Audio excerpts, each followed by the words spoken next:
Hi everyone, my name is Nawal and I'm going to be hosting a penny for your thoughts for the Professional Network. Would you be with a man who makes less than you or is less ambitious than you are? No. Ooh. You don't need to think about that. I'm gonna say Let's address the money first. a man that makes less than me. No brokies. No. But then there's making less and then there's a brokey. True. I cannot be with someone who...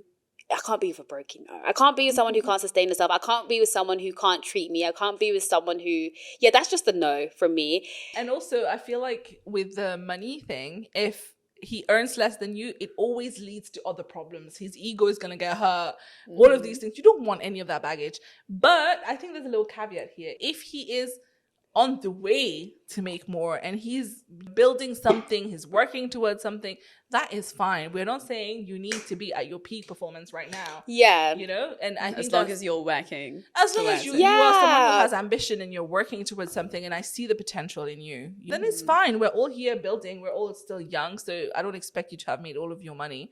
So if that, I think that's fine. Yeah, I think it's more about the trajectory, but also the realization of the trajectory. Not like, if he's got potential. He's got dreams. And then it's never realizing. He's got But dreams. like you might have a case where like, let's say you're working, your partner goes back to work. You can't be expecting, back to school. You can't be expecting someone who's studying to be making more than someone who's working. Like you might have situations like that. Yeah. Or if they decide to go start a business or something like that, you have situations where things can be different. But I think I can't marry all the characteristics. I can't be the bum.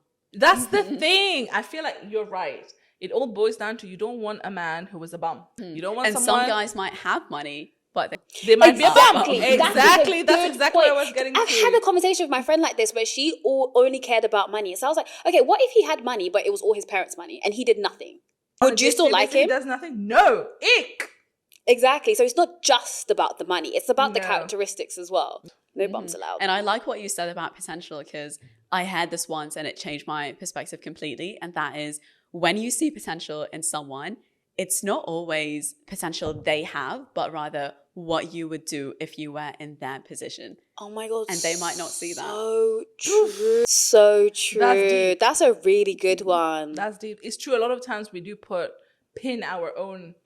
We see what we would have done with that opportunity. And I don't think it's fair to do that because I have like, even just people like when they date someone and they date them with the intention of changing something about them.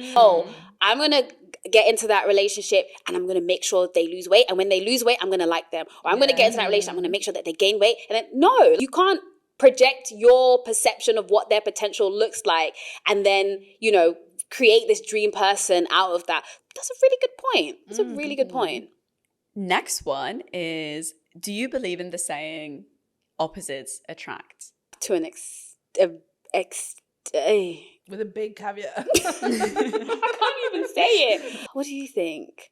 I think it'd be to an extent. I think in really. some aspect of your life being opposites, maybe. For example, if someone is a severely anxious person, the other person cannot be severely anxious as well, because then both of them will just be spiraling down for the rest of their life.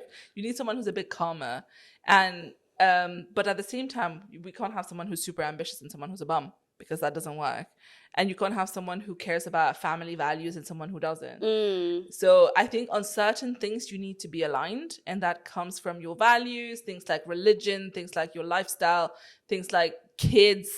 But I think certain personality traits, I think sometimes, yes, it is a little bit opposite.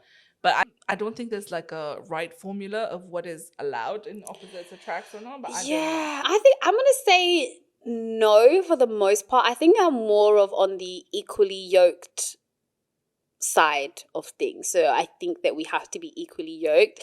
If we have differences, I want it to be like, I like Sprite, you like Fanta. I don't want like complete opposites. You're a going out person, I'm an inside person. That sort of stuff causes a lot of conflict. There are certain things that we have to be very similar on. So I'm not necessarily with opposites attract. Do you think that all friendships are transactional, or are some of them without any expectations? I think that friendships should be transactional. And when I say transactional, I don't mean you give I take, you take. I mean that you should get something from your friendships, and what you get does not have to be the same from each side, right? You have different friends for different things, and I wouldn't pick a friend based on what they could give me, but I can say, like, for my 5 closest friends, I know exactly what I get from them. And when I say get, it's not like a quantified thing, but I know that I go to this person for this. When I need a laugh, I can speak to this person. When I need good advice, I can go to this person. And I would hope that they can also have something that they see in me, that when I need this, when I need someone to talk to, when I need blah, I need whatever it is, they can come to me. I think when you have one-sided friendships where one person is just take, is that really a friendship? It just becomes, you're just a leech, really. You just suck the life out of people and then you give nothing back. So for that reason, I say yeah, but not in the way that people might think. But open to disagreements. I 100% agree. But for me, what I was trying to phrase was that transactional doesn't necessarily mean like you do me a favor, I do you a favor. It's more in terms of like, you know, emotional support. It's emotional transactions as well. And even being there for each other. And as you said, it has to be give and take on both sides, but it's not giving, you're not kind of like keeping records of how much each side is putting in. And I think I like what you were saying about how you have your 5 friends and you know exactly what you want from each of them. I would say the same, and it's like you have a theme with that specific friend. You have a specific relationship. I'm the same. I have a friend who I will go for professional advice. I have a friend I will go for relationship advice. And I have a friend who is just my friend who we do like stupid things together and we travel together. And I think it just fulfills different parts of my life and feeds different parts of my personality. And that's how I see it. And I would like to think that I fulfill the same thing in their life.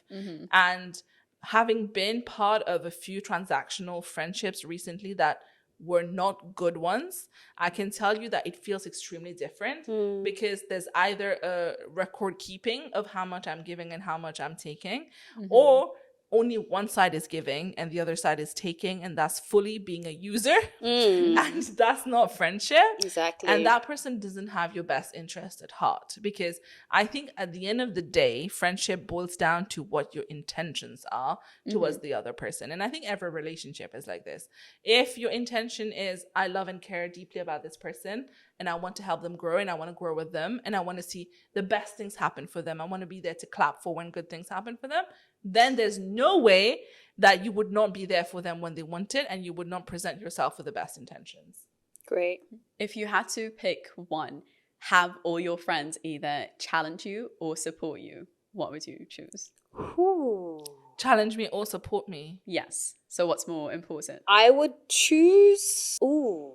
I think I would choose challenge. I was going to say I think challenge that's as well. being supportive. Yeah. You know? Yeah, because I trust yeah. all my friends to challenge me in a way Same. that is to help me get better. Yeah. So I would go for challenge. Same. And I think for me, my friends have shown me support by challenging things that I do or decisions that I make.